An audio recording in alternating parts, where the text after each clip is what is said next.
Hello everybody, I'm Mark, and Ruger Month continues here on the Garage Guy 879 channel, November 2025, Ruger Month. And this right here is an update video on my Ruger LCP II Chambered in 22 LR. This has been a fun little shooter. I got this back in February of 2023, and I can't believe it's almost been 3 years. Now, I really haven't put that many rounds through this. I will tell you, I put some assorted bulk rounds through it. And, well, probably about 100 or so rounds of that. And I had put one full box of Federal Auto Match through it. And really didn't have any problems that wasn't ammo related. Other than that, it's been pretty good. The key to this thing right here, like any other 22 LR pistol, especially a semi-auto, keep it cleaned and properly lubed right here. Now, when I first got it, it comes this little sticky holster right here and one 10-round magazine. Since then, I've got on eBay and bought 4 more. Now, some of these magazines, the original and 2 others, they'd hold 10 rounds. The other 2, only 9. I have no idea why. Maybe it just needs to be broke in more.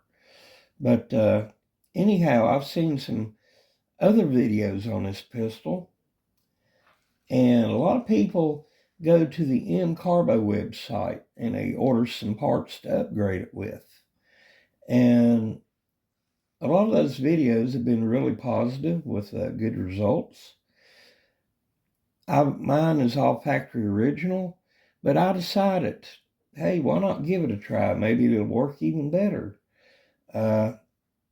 If you don't take the chance, you won't never know. What I did, I ordered the guide rod spring, and a takedown pin. Now, a lot of people will order the MCarbo trigger for it, but my trigger works just fine the way it is. So I decided just to leave the original trigger in it. But anyhow, what do you say we go to the next segment, and I'll show you the MCarbo parts compared to the factory Ruger parts. All right, my friends, as you can see right here, I have the pistol disassembled.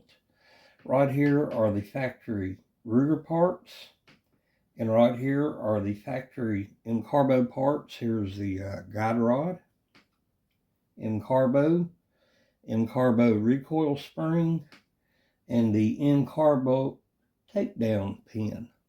Now, I'm going to keep this MCarbo takedown pin in it. The head here, the camera might not pick it up, but it is thicker than the factory Ruger takedown pin. And it seems to be the same length and circumference around as the factory right there. I like that thicker top on it. So that's going to stay in regardless. Now, as far as, you know, the Ruger parts, steel,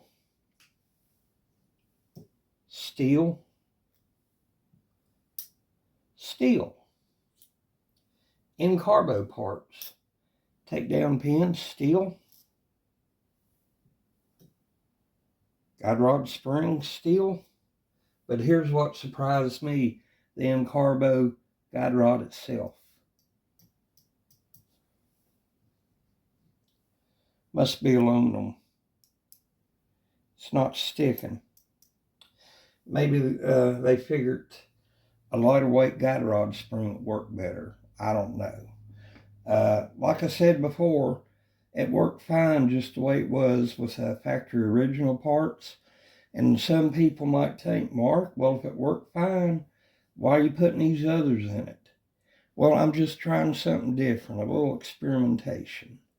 And if they work well, I'll leave them in there. If they don't, I'll always swap them back.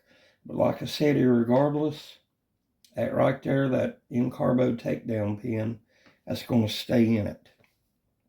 Now, what do you say we get out here and fire 2 or 3 magazines full of ammo and see if it performs any better?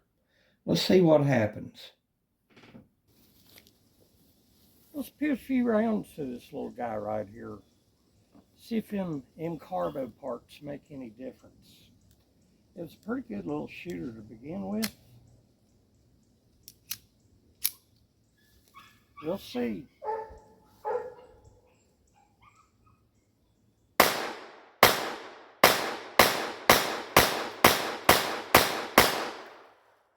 Slide holds open after the last round.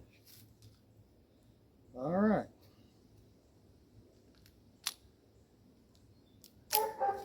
Gotta love these little pocket guns. Well, they call them mouse guns.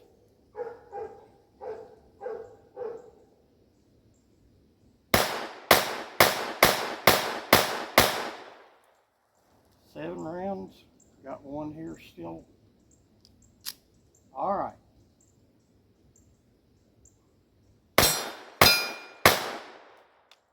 No problem. Sometimes that happens with a 22 LR. Underpowered round, didn't cycle the slide back.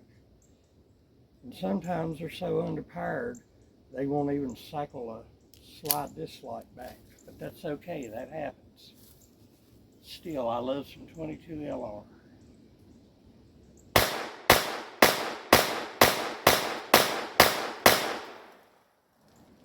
Nine rounds. Like I said earlier, I could only get 9 rounds in some of these magazines, but with the MCarbo parts, I really couldn't tell no difference. What do you say we head back to the house and wrap this up? Well, my friends, we're back here at the house, and to be honest with you, I couldn't tell any difference performance-wise with the MCarbo parts. But I'm going to go ahead and leave them in here. The gun worked well. Other than that one underpowered round, did just fine. And I was using some bulk ammo. No telling what brand it was, probably a mixture.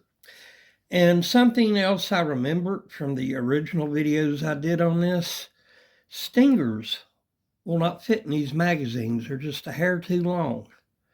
But it worked well with the bulk stuff. And like I've always said, a firearm isn't worth having if it won't run the bulk ammo. But this here's been a good one. I enjoy shooting it, and I really need to get it out more often and put some more rounds through it. I also said earlier I'd put a box of the Federal Auto Match through it, not a 50 round box, a 500 round box. So yeah, got more rounds through it than I meant to say earlier, but yeah, it's been a good one. 22 ammo is finicky, you know, we all know that, but it is what it is. Now I got the original factory parts here in this little packet. I'm going to put it back in the box this came in, and yeah, like I said, I'm going to get this out more often, do some shooting. Well, anyway, Ruger LCP II Chamberton 22 LR. Join me here for my next video as Ruger Month continues on the Garage Guy 879 channel. Hope to catch y'all soon.